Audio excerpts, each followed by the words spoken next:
Okay, let's go now to our next guest. As I mentioned, it doesn't get any bigger than this, at least for me personally. Cannot wait to have this individual joining us on the show right now, live from California. He is Judo Gene LeBell. Judo, Gene. Yes, sir. Is this Eric? This is, no, Eric is my producer. This is Ariel. We'll have to just burn his house down. This is Ariel, huh? This is Ariel, yes. How are you, sir?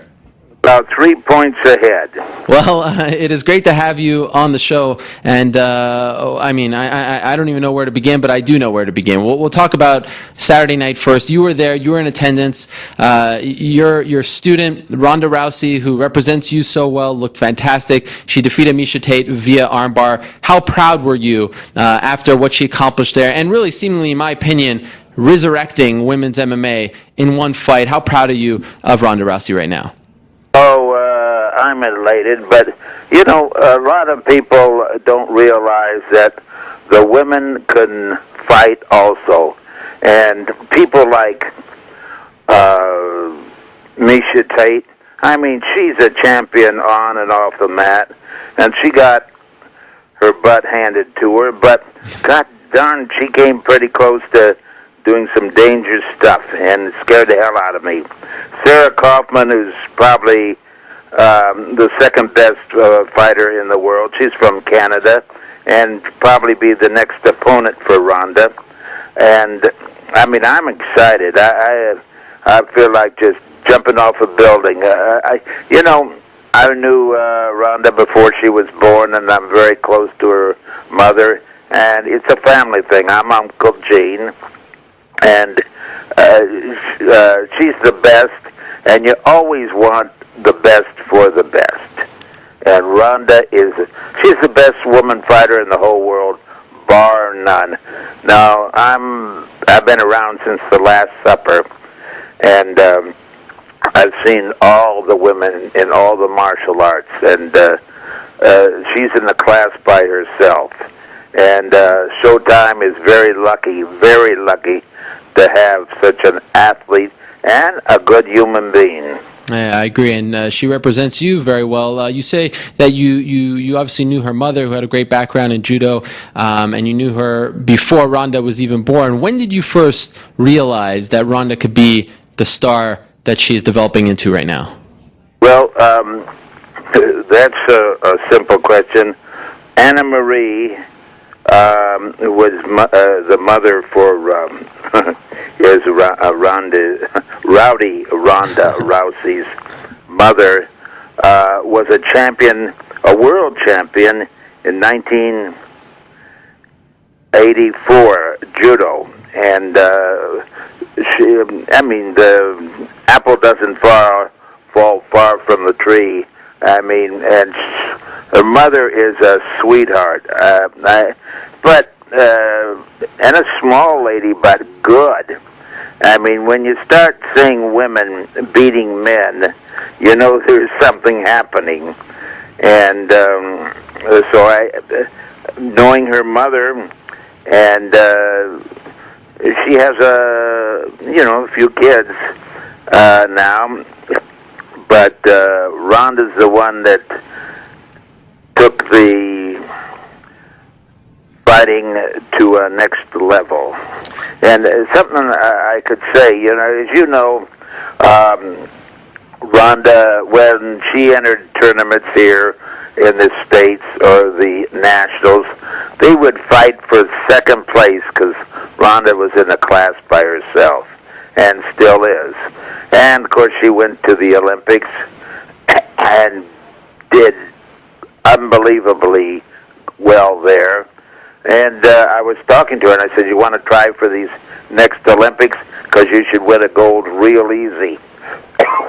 She says, there's no money in it. I can't work for $7 an hour and buy a home and a new car.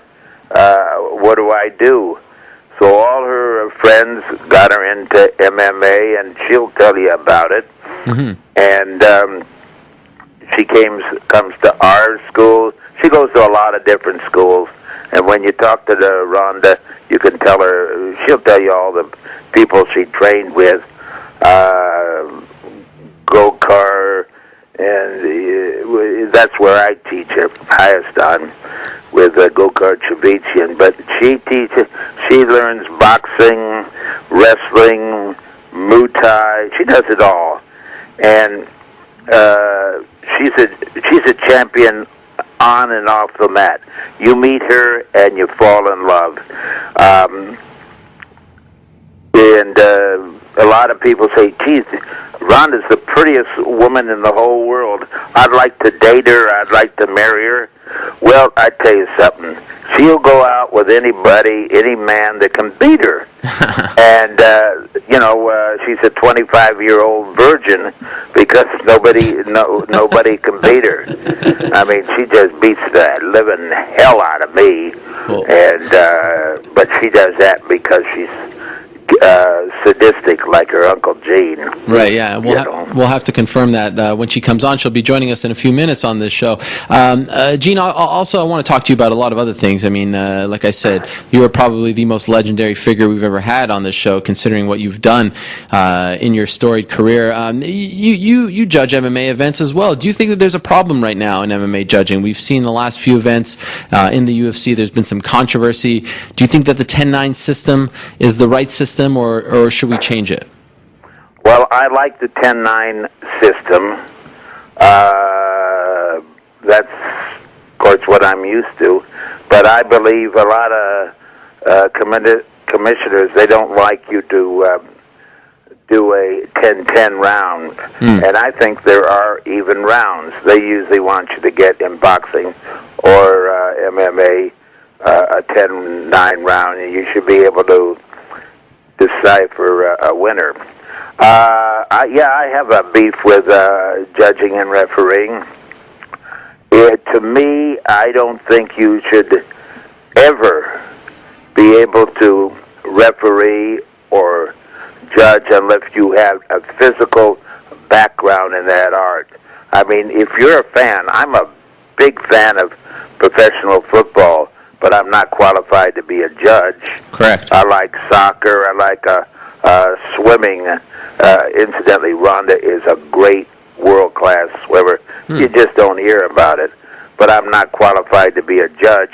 And MMA, it's the flavor of the month, and everybody wants to be a judge or a referee. And I see a lot of referees that could use a little bit more instruction.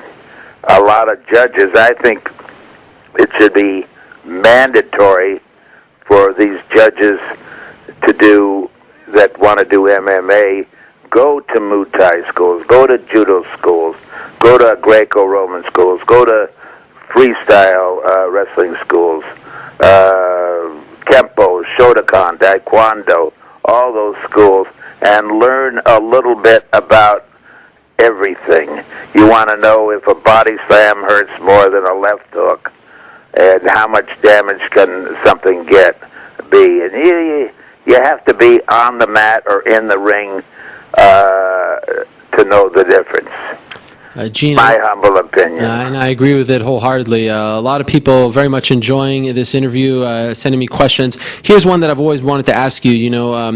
After a few events over the past year, I've had the privilege and honor of interviewing one sensei, Steven Seagal, and he has taken he has taken credit for Anderson Silva's finishing maneuver against Vitor Belfort and Lyoto Machida's finishing shot against Randy Couture at UFC 129. There is a story out there, and I think you've addressed it before, but let's address it on this show because I've interviewed him a few times, and people are asking me about it.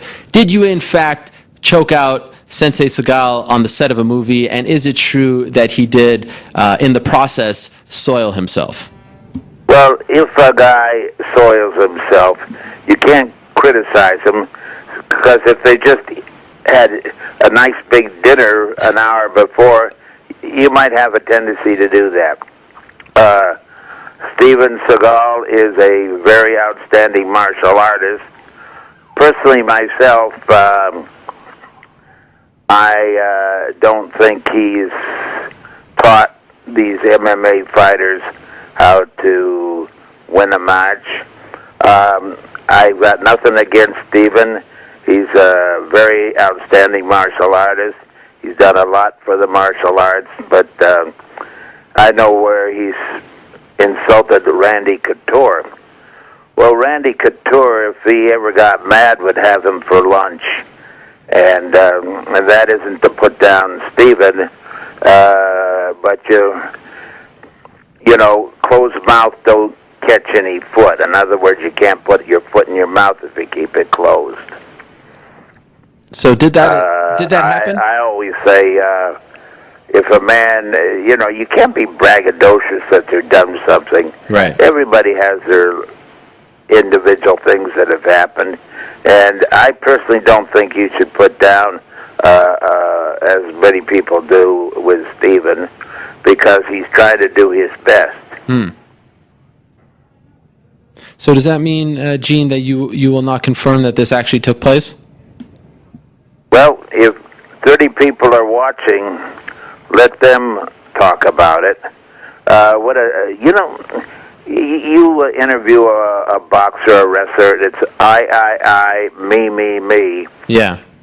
And what do I know? Gene LeBell knows Gene LeBell. And if I tell you the stories, everybody that tells a story is a hero of their own story, you know, and it comes out poorly in many cases. I won this, I won that, but they're proud. I was proud to say I was the first televised MMA match in 1963. Right, against Milo Savage, right? Milo Savage, and if you want to get the film on it, it's GeneLeBell.com, and it's interesting. You know, it's a long time ago, but the rules were different. And long time ago, they had these mixed martial arts events, and they'd go like a boxer, like a 3-minute round, or 10 rounds, or 15 rounds. I refereed Muhammad Ali and Inoki. Wow, you're stealing all my questions here, Gene. This is fantastic.